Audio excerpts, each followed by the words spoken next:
Welcome to the Tech Journeys podcast. I'm your host, Vincent, and on this podcast, I interview people in tech. As always, this show is sponsored by the consulting launch method, where I help experienced tech professionals build their own consulting business alongside their day job without spending years figuring out the business side.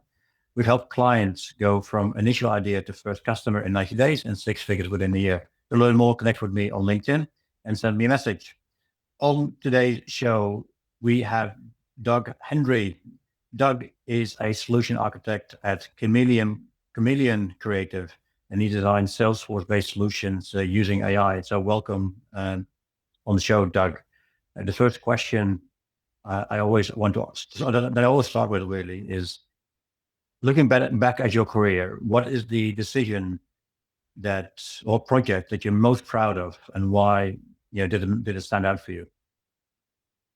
Oh, so maybe it's two slightly different things. I mean, to be honest with you, probably the best decision I made was getting into the Salesforce world. I started in that quite early, really, and at the time, software as a service wasn't really a big thing. It was interesting at the time, actually, rather than consultancy. I got a job with Salesforce as a pre-sales consultant. And as I say, this was back in 2007, something like that. So they weren't a big company at the time. It was quite an interesting time. Effectively, as I say, it was amazing how everybody could see that software as a service was the coming thing, but all the other companies were kind of not touching it, your Oracles, your Microsofts. Yeah. So I guess from a decision point of view, yeah, that's probably the biggest decision, or the decision that had the most impact on my career subsequently. In terms of projects, there's been quite a few. I mean, from a consulting, so as I said, I spent quite a bit of time as a pre-sales consultant, and then got into just consultancy, as it were, per se, or consultancy outright. Yeah. I guess probably the one that I took a lot of learning from was working for a major charity in the UK. So again, when I was, this is one of my first consulting gigs, I think, actually. We put together a system for a major UK charity, which basically took in all of everything across the board, from basically supporters sending money to events that they ran and that kind of thing. And yeah, as far as I know, that's still up and running now. That's still going well. The big takeaway from that was don't bite off more than you can chew, I guess. As I said, that they literally do everything from subscribers to running shops to running online events to I don't know, to lobbying, from political activity, etc., etc. Yeah, that was a big chunk of work, as it were. And so, but as I say, in terms of satisfaction, I guess, yes, it all came together really well. Yeah. And you said about more of than you could chew.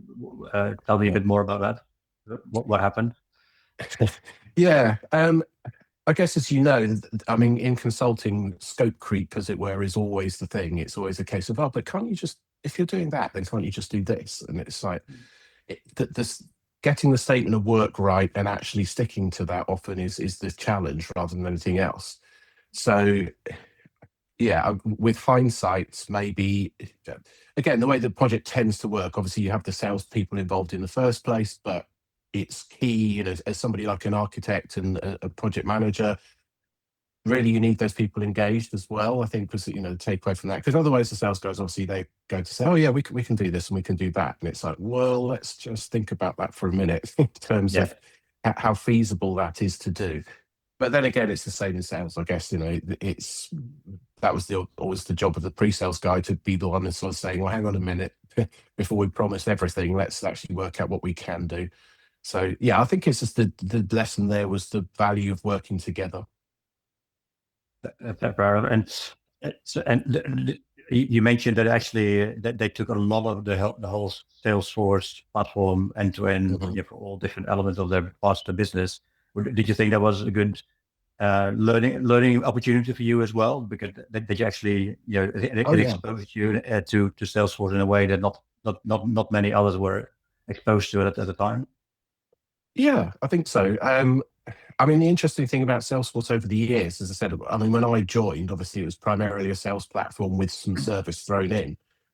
I mean, now, of course, you've got, I don't know how many clouds on there. It's kind of reached the point where I don't know that you could say that you knew the whole Salesforce stack. In fact, I don't think that's possible. It's too big, too wide.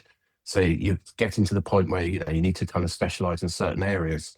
So yeah, as you say, that project was a good example of being, okay, if I'm going to do this properly, what are the areas? It made me kind of focus my mind a bit more maybe on, okay, what are the areas that have the most importance here, and how would Salesforce, or how would the solution actually address those?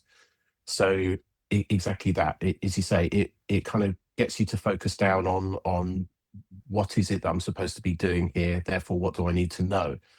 I guess it's a bit easier now because obviously Salesforce have set, a lot of the clouds now are based around industry or this kind of thing. So I guess typically a lot of, the way that a lot of companies are organized with their consultancy practice and so forth is to say, okay, you deal with maybe financials, you deal with, I don't know, consumer packaged goods, you deal with manufacturing, and it kind of helps you to focus a bit on that in that respect. But you're right. I mean, yeah, that was probably the big learning was, as I say, because this charity, they had so many different aspects to it. It's like, okay, how are we going to pull all this together properly? So, and what do we need to learn? Fantastic. Well, then the other thing then I always ask, is if you were starting your tech career again tomorrow, knowing what you know now, with all the changes and the transitions that were happening, and obviously just before we started, we talked about AI as being a big thing. What is the one thing that you would do differently, or the one thing you would tell your younger self? Ooh, there's a good question. Probably don't get too hung up on things sometimes. Maybe, technology moves very fast. You need to keep up. I mean, what I've always tried to do is kind of identify where things are going. And, so for example, CRM systems is where well, I mean, my career started actually as a service engineer, so actually fixing computers, as a result of which I got into the software side of it. I kind of then got into databases. So I worked for Oracle for quite a long time. That got me into kind of CRM systems. That then I was also doing mobile stuff, which kind of was the big coming thing at the time. Bearing in mind this is like the sort of late 90s. From there, obviously software as a service. So yeah, I mean, I feel like I've done reasonably well at keeping up with technology. As I said, probably my advice to my younger self would be, maybe pursue, if you see something worth pursuing, then do it, rather than I think probably I spent a bit too long just kind of cruising a little bit, maybe with some of the early days, certainly doing database and support work. Once you know what you know, it feels like it's easy then to just kind of run with that. But technology moves fast, and the danger that you're in then is that if you're not learning new things, then you may well get left behind. Well, you probably will, actually, technology. Yeah. Fair enough. I mean, I think a lot of people that I speak to kind of have similar gist, I suppose. Make decisions quicker, I guess, around where you want to go with your career, or where your career trajectory goes. And, sometimes it's easy to be comfortable.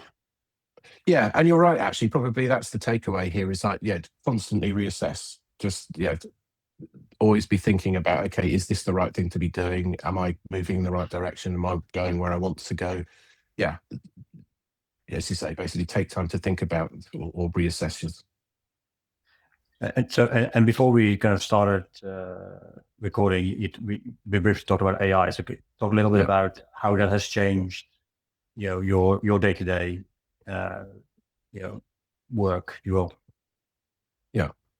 So it feels like, I think, like I said to you beforehand, it's kind of made me a bit more of an executive, if you like. So effectively now, AI is doing a lot of the stuff that in the past, some of the discovery work and so forth. And for example, when you first go in and you're just trying to figure out what the customer already has, for example, if I'm a project I'm on at the moment, obviously they're looking to split an org, and into two and then basically rebuild those two, but with different functions on each. And a lot of that kind of discovery work and looking at the, the system as is would always take quite a bit of time. I mean, that's the thing now that AI does, is it saves time. Is, I would say, probably the biggest thing is you can literally get it to go and do all of that kind of discovery and bring that information back. So something that would have taken you a couple of weeks in the past, you can now compress down, to a few days. I think the takeaway from that, though, is then customers start thinking, well, if that's the case, then why do you need to spend more time on this? Can't you just do everything just now?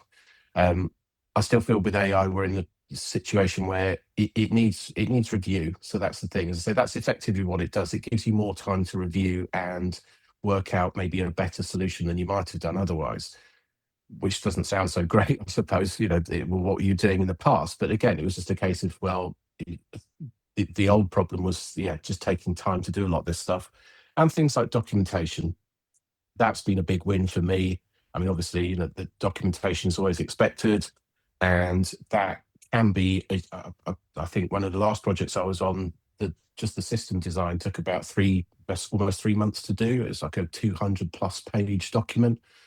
And then, of course, you're then always trying to keep that updated. So as the system evolves and this kind of thing. It's just like, that's the biggest win for me, actually. That's huge in terms of, rather than having to literally write everything from scratch, you can just get AI to generate the core documentation, and then you can update, change it as necessary.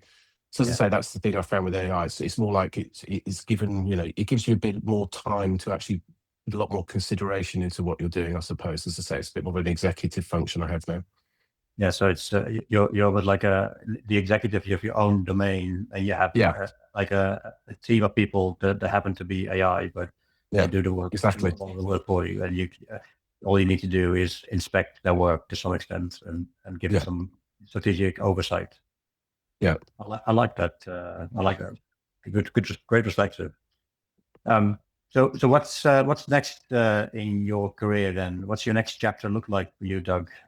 What are you thinking? What are you planning? Well, at the moment, as I said, I've literally just made a start with this new company. As I said to you, the Chameleon Creative, their whole kind of go-to-market is the fact that it is running an AI platform they've built out, effectively almost like an AI operating system, I guess, if I could put it that way, which basically does it does the whole piece, as it were. And so what we then actually do as staff is, as I said, is run through, look at what it is that we're supposed to be, or to say, it gives us more time to look at the solution.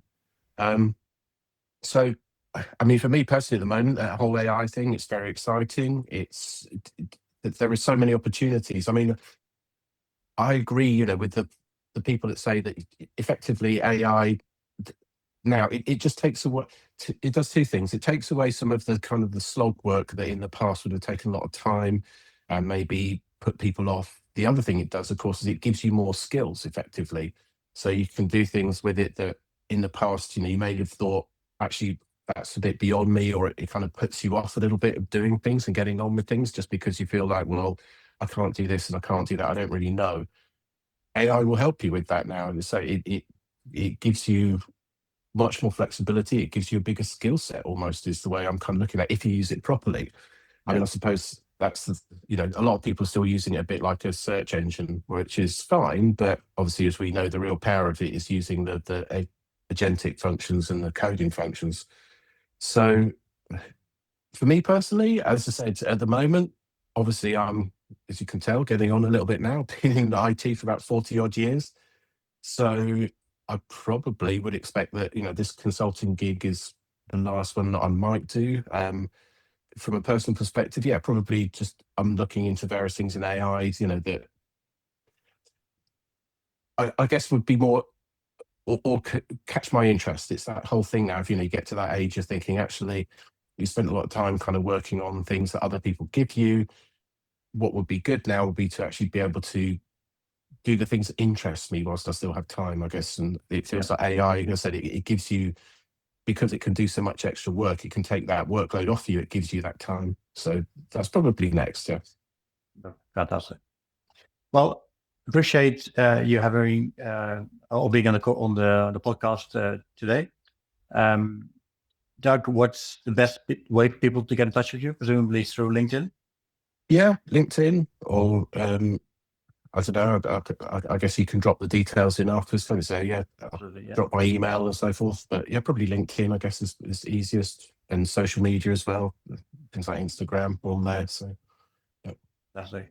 Well, thank you so much for being on the show. I really appreciate it. And as a reminder to everyone listening, this show is sponsored by the Consulting Launch Method, where I help experienced tech professionals build their own consulting business alongside their day job, where I'm spending years figuring out the business side. We help clients go from initial idea to first customer in 90 days and 6 figures within a year. To learn more, connect with me on LinkedIn and send me a message. Until the next episode, Doug, thank you so much. Thanks, Vincent.